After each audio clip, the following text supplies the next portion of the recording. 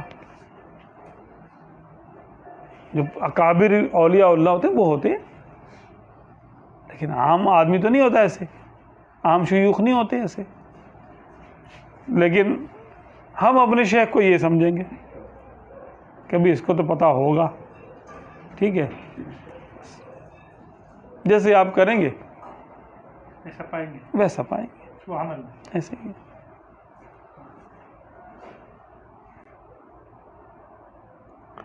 شیخ کے آداب میں تو کافی کچھ لکھا ہے. اعلیٰ نے لکھا ہے کہ اپنے آپ کو شیخ کا غلام تصور کرے, اپنے جان و مال کو میں اس کا تصرف مانے. غلام کیا ہوتا ہے کہ آقا اس کے جان و مال میں تصرف کر سکتا ہے اس سے پوچھے بغیر. یہ کام یوں کر لو, یہ کام یوں کر دو, یہ کام یوں کر دو, یہ کام یوں کر دو. کیونکہ دیکھیں ہم اس سے کیا لے رہے ہیں, سب سے دنیا کی اعلیٰ ترین نعمت اس سے چاہ رہے ہیں ہم.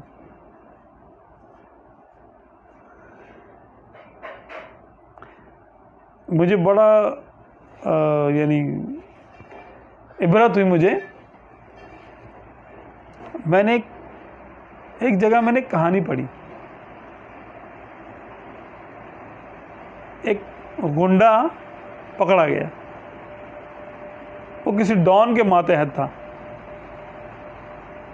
کوئی باس ہوگا ان کا, بڑا گنڈا ہوگا, اس کے ماتحت وہ کام کر رہا تھا. تو جس پولیس والے نے اس کو پکڑا, اس نے پھر بعد میں جو نے بتایا کہ میں نے اس سے پوچھا, میں نے کہا یار تم اتنے آدمی تم نے اس کی خاطر مار دیے, تم نے اس کی خاطر اتنا کچھ کیا, تو کیوں کیا تم نے؟ کہنے لگا اس کی آنکھوں میں آنسو آ گئے. کہنے لگا تم تو یہ کہہ رہے ہو, یہ اگر مجھے بولے نا میرا باس کہ دن میں اتنی سانسیں لینی ہیں تو اتنی لوں گا. تو کہنے میں بڑا حیران ہوا. میں نے کہا کیوں؟ کہنے لگا میں یتیم تھا, میں جو نا کچرے کے ڈھیر پہ سو رہا تھا, اور وہاں سے کچرے میں سے میں کھانا اٹھا کے کھاتا تھا. یہ مجھے لے کر آیا میرا باس, اس نے مجھے عزت سے جینا سکھایا. میں تعلیم دی, تربیت دی, مجھے گن چلانا سکھائی, چوری کرنا, یہ سب کرنا, روزی کمانا سکھائی. جو اس کو اسے تربیت دی, یہ کہے گا نا کہ دن میں یہ اگر میرے سانسوں کی گنتی مقرر کر دے تو میں اتنی سانسیں لوں گا. میں نے کہا یار غلط آدمی کے ساتھ وفا کر رہا ہے, لیکن بندہ وفادار ہے. دیکھیں یہ بندہ وفادار. یہ بات الگ ہے کہ اس کا محسن کوئی اور ہے, لیکن وہ اس کے احسان کو بھولا نہیں. هل جزاء الاحسان الا الاحسان. تو یہ جو ہمارے ماں باپ ہوتے ہیں نا, ماں باپ سے زیادہ تعظیم اور تابعداری کے حقدار اساتذہ ہوتے ہیں دنیاوی معاملات. ان سے اوپر دینی اساتذہ, اور ان سے اوپر روحانی اساتذہ, شیوخ کہہ لیں آپ ان کو. ان کا مرتبہ, ان سے اوپر مقام تصرف اور اختیار جو ہے وہ پھر آقا دو عالم صلی اللہ علیہ وسلم کا ہے. اب یہ دیکھ لیں, کیونکہ ہم ان سے کتنی قیمتی چیز لے رہے ہیں, حب الہی مانگ رہے ہیں ان سے. خدا تو کسی کو ملتا نہیں, خدا کی محبت ملتی ہے آخر میں. یہ خدا کا ملنا ہے کہ خدا کی محبت مل جائے.